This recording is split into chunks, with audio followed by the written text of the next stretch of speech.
Okay, TLE Warrior. So, this question is aligned to industrial arts. Okay, so sa mga TLE dyan, TLE Majorship, TVT Ed Majorship, so this is the question for you. So, when repairing permanently installed water supply pipes, what fifting do you use to easily connect the ends of the two pipes? So, ano ba yung gagamitin natin kung magko-connect daw tayo at the ends of the two pipes? A, union.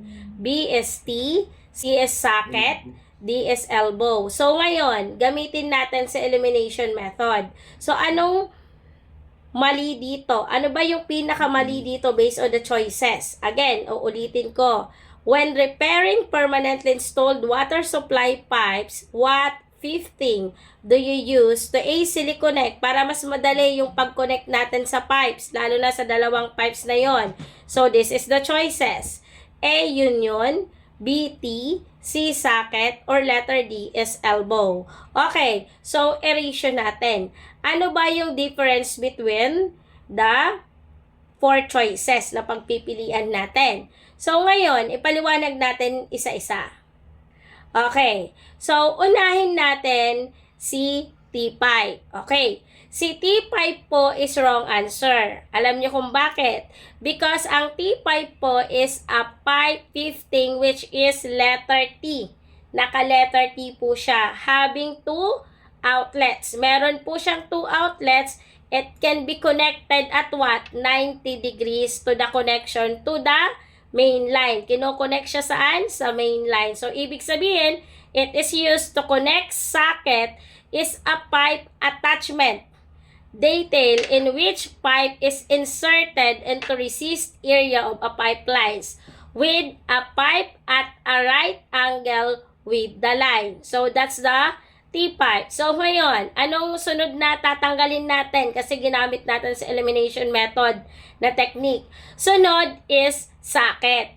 Since si socket is related sa T-pipe, aalisin natin. Kasi nga si socket is a pipe attachment detail in which a pipe is inserted into a resist area of a valve fifting or a flange. Okay, dalawa nang natanggal natin. So ngayon, dalawa ang pagpipilian. It is the elbow and the union. So ano ba ang mas best na sagot dito? Automatic, ang tatanggalin natin is elbow. Ang elbow pipe po is installed between two lengths of pipe or tubing to allow a change of direction. Usually po, it is nasa 90 or 45 degrees. So, the correct answer here in the question is union. So, union is the correct answer. Why? Ang union po is a common pipe. Union are usually manufactured in a size range of 1/8 to 4 inches. So, anong purpose ni union pipe?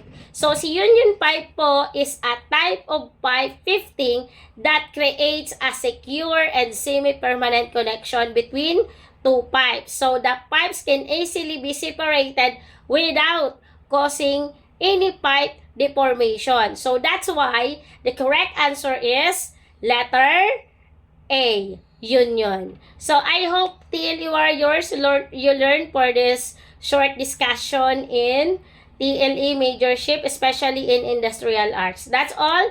Don't forget to follow, like, and share, and subscribe for more video related to our majorship. Bye.